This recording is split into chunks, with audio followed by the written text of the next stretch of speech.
Hello everyone, I'm Dr. Ashanti Carter and I serve as the Chief Academic Liaison of blackdoctor.org, and we are here in wonderful, beautiful Kansas City, Missouri at the National Dental Association Conference, and I am joined by Dr. Eleanor Flemming. Woo, woo, woo!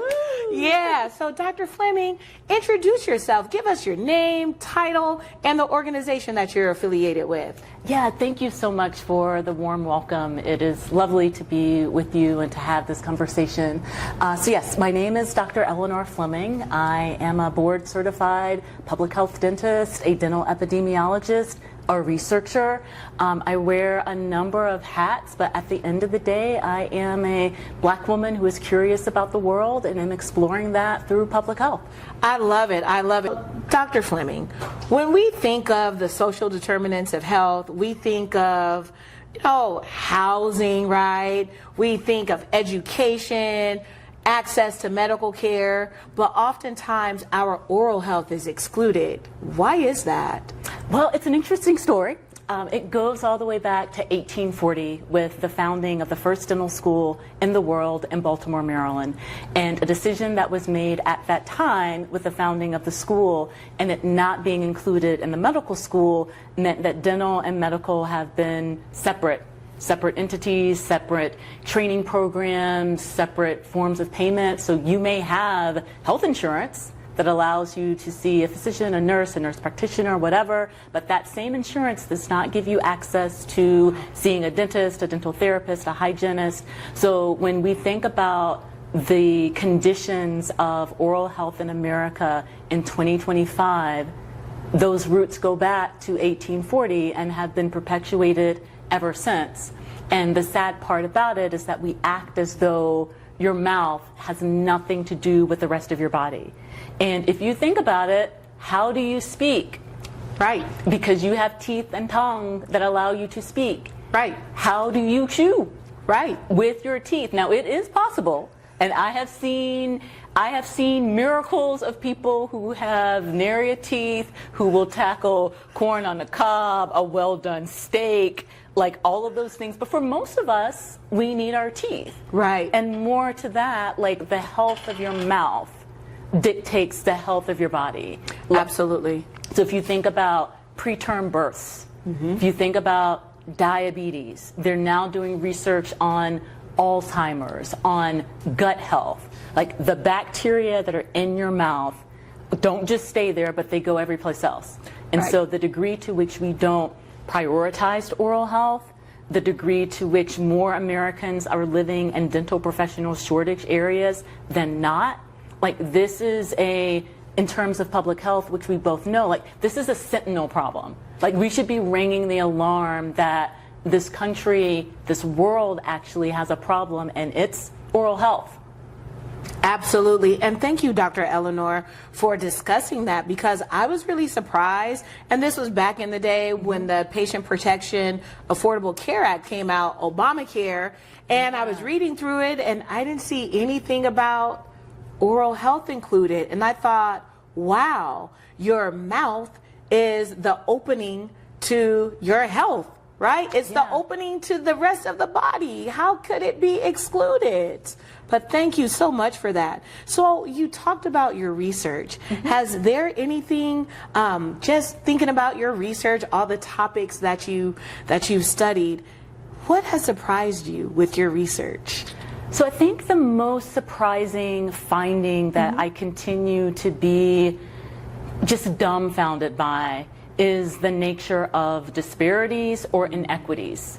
And they are persistent. They are entrenched. These differences in tooth loss, in cavities, in periodontal disease, like the differences by this thing called race and this thing called Hispanic origin, like the disparities just run like decade upon decade upon decade. Wow. And it's telling to me that in a country like the United States, we can essentially be okay with the state of oral health in America when really it is a problem that not just dentists, not just hygienists, not just dental therapists, dental assistants, but everyone should care about, and especially those of us who are most impacted. Who is most impacted? You asked, Dr. Ashanti. Yep. I'm going to ask you a question.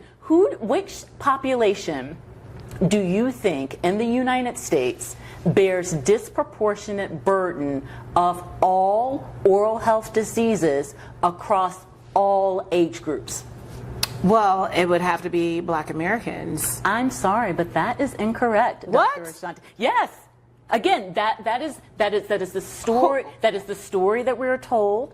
But the reality is that the worst health inequities are with American Indian, Alaska Native, indigenous communities. Why? Well, that is another complicated story of history. But the long and short of it is that the lack of investment and support in the Indian Health Service, which is the federally funded health system that covers this population, which disproportionately has issues in workforce and things that you need from a provider level, and you take the fact that so many tribal, native, indigenous communities don't have access to things like water that is safe to drink, like food that is not highly processed, and the stuff that will leave you unhealthy in a heartbeat. Wow. So you take all of those things together, and if you look at, again, early childhood caries, like there's no reason that a toddler who just has new teeth, right, like their teeth, my teeth, little teeth, my teeth are seasoned, right, these are unseasoned teeth, right, but there will be a mouthful of caries. Right, if you look at older, native elders, many of them are missing their teeth, and it's at proportions disproportionate to their percentage in the population. And also, if you think about where so many Black Americans live, it's in urban areas. It's in places where transportation is going to be an issue, but maybe there is a bus. Maybe there is a metro. I mean, we're in Kansas City. There's a free trolley that's running downtown. So we're in areas where it is far easier to try to access care. But if you're in that tribal community in Arizona, in Colorado, in Alaska, where are you going? And who's coming for you? Don't know. Yeah. And that's, you guys, these are pearls of wisdom. This is food right here that we could chew on. Yeah. Wow. Thank you for that. I have another question for you. Let's talk about systems. If you could redesign how oral health is delivered in this country, what's one major thing you change today to move us closer to health equity? I'm only allowed one, Dr. Ashanti, because the system is a dumpster fire, and one thing is like the Band-Aid on the broken leg. So may I have more than one, please? Sure. So I'm happy that you raised this as a systems level problem, because often when we think about oral health, it's those people don't care about their teeth. If only they would, da da da da da da da da. And you mentioned the social determinants of health. So we're not considering, are people in safe housing? Are they housed? Going back to many indigenous communities, like, do they have access to safe drinking water? Flint, Jackson, Mississippi. Do they have a built environment that allows for fresh air so that they can get out? Are they living in food deserts, food swamps with food apartheid? And so if we think about improving oral health, you got to do all of that. Living wages, transportation, healthy schools, all of the well-funded systems have to be in place. And then we turn to looking at oral health, which means that oral health should be accessible. You should not have to think about how many buses am I going to take to get to the dentist. Is the dentist office going to be open on a weekend when I'm not working, or in the evenings? You shouldn't have to take off work to go to the dentist. That's right. In terms of payment, that same card, I'm assuming that we all have a card that we use to get our health care, that same card should include a dental visit. Right. And ideally, that physician, that oral health team, they should be co-located in the same place.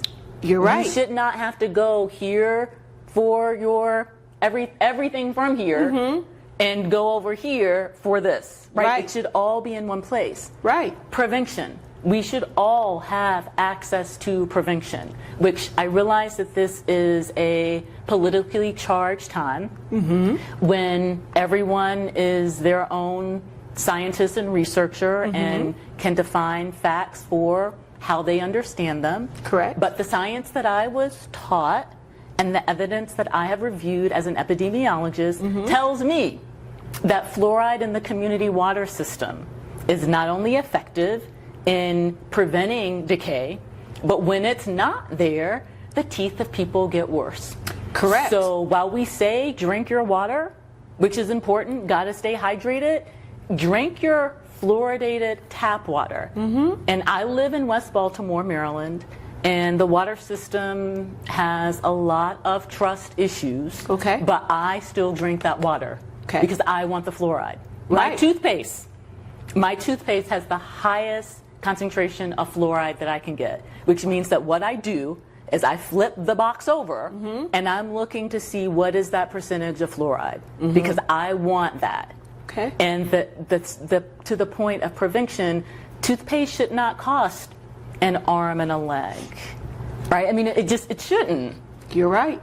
Right? Water should be right. safe that you can drink for prevention. Yes. And then from there, with those basic things, we also took away racism, xenophobia, transphobia, and all the stuff that like keeps people from getting into the healthcare system to include oral health. But once we've done all of that, then we're going to go to the next level. Right. Which is workforce. Yeah. And I'm sure that you have a dentist.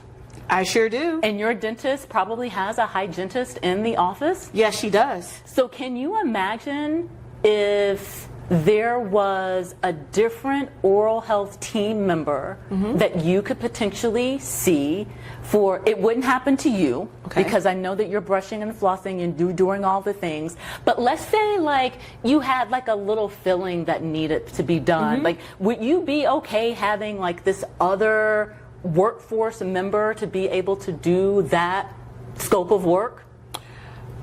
If they have the appropriate education. Yeah, sure. They're going to be trained, they're going to be licensed, they're going to be all of that. Okay. What I'm talking about is a dental therapist. This is a mid-level oral health team member that, remember I was telling you about American Indian Alaska Natives having disproportionate burden of disease. Some of those communities have gotten together to say, we want an oral health workforce that's from our community that is part of a global oral health team. They're in New Zealand, they're in Rwanda, they're in Turks and Caicos Islands, if you will believe it, sometimes called a dental nurse. We want to have that person, and we want them trained, and we want them working with us, and that's going to be our provider because there may not be a dentist. Can you believe that there are only 13 states in the United States of 50 that have the licensure, in the state law, it says you can have this team member, right? Wow. So when we talk about workforce, that I would envision, it would be the dentist, the dental therapist, the dental hygienist, the dental assistant, the community health worker. Yes. Because we must have community health workers who are trusted and who can do the work of helping people to navigate these complicated systems. Yes. So that, in a nutshell, would be my oral health dream. Oh, I forgot the cherry on top. What's that? Do you want to hear the actual statistic that it doesn't keep me up at night, but it gives me fuel to get out of bed and to face another day? What's that? Did you know in the United States of America that black dentists compose 3.8% of all dentists? And this percentage Remember I was telling you about those inequities, those disparities, and how they're stagnant? This one has been stagnant for 20 years now. 25 years, actually. You guys probably didn't see my reaction. My eyes just closed and then they opened again. Rightfully so. And because Wow. we're at the National Dental Association meeting, which is the professional organization for black dentists, black hygienists, black dental assistants, like for the team. Right. It's important to note that when we think about this future of oral health, where I call it, an oral health that is grounded in health justice. Yes, health What justice. that justice has to include is who is able to become a dentist, Yes. who is able to, stay on the pathway to get through all of the hoops and exams and all of that. Yes. And we know that that percentage, it's not low because we're not brilliant. It's not low because we're not ambitious. It's not low because we just don't want to whatever the they is, whatever they say. We know that, again, it's those systems. Right. So in my magic wand, I'm taking all those systems away so that 3.8 can go to 5, maybe get to 10. And in an ideal world, if we're about 12%, 13% of the U.S. population, maybe there would be parity. I That's love my it. dream. It's my dream too. It's my dream too. And it's so interesting. 3.8%, I thought it would be higher because with the percentage of medical doctors, it's closer to 6%. Yeah. And that's awful. And people like me who have an EDD, we're only 2%. So this is quite staggering. This is awful. But your dream, just looking at this system wide, it's beautiful. And I think working with blackdoctor.org, we can get there. I know we can. I know we can too. All right, you guys. So now we're here. We're going to get down to the real truth, our take on the real truth. So, Dr. Eleanor. Yes. What's something that a person would be surprised that you have in your dental bag? Well, I'm an epidemiologist, so my dental bag is going to look different than someone who is, say, the dentist that you go see every 6 months or depending upon your oral health needs, potentially more. What is in my dental bag is always water because we have to stay hydrated. And I don't know that people appreciate enough that the medications that we take, a part of aging, like the mouth gets dry. Yes. And when the mouth gets dry, bacteria get busy. We don't want bacteria getting busy. So whether you are sipping on water, whether you just have it, like drink your water, because not only is it going to be good for your mouth, great for your skin, the rest of your system, but your teeth are going to say thank you. So I always have water in my bag. I always have lip balm. I know you're saying Lip balm. Why would you have lip balm? So of the many things that dentists, the oral health team are trained to understand, to diagnose, and to help treat are oral cancers. And if you think about being outside, as much as we need vitamin D, the sun isn't always our friend. Right. And so to be able to protect my lips with a lip balm that has some degree of SPF along with my hat. Yes. So that's in my bag. All right. The other thing that is in my bag, believe it or not, as my keychain, dental floss. Whoa. I know. I walk around the mean streets of West Baltimore with dental floss in my purse. Yes. I love it. And again, the idea is we floss the teeth we want to keep. Okay. So if you don't want the teeth, don't floss them. I want my teeth, so I floss them all. Now, I'm old school. Give me some basic elk sheepo dental floss. Okay. I mean, I'll do the fancy stuff if I can get it for free, but just a basic thing. And how we floss. Okay. It's very easy. You get you about, I don't know, what is this, about 6 inches of floss, wrap it around your fingers. You're going to go in between the tooth, and you're going to hug the tooth. And then you're going to come out. And then you're going to go back into that space and you're going to hug the other tooth and you're going to come out and you're just going to go around just like that. Okay. I promise you, you can do this between a commercial break. You can do this before you get in the shower, while you're in the shower. Like, it does not take a lot of time. But being able to maintain healthy gums, your gums should not bleed, your gums should not be puffy.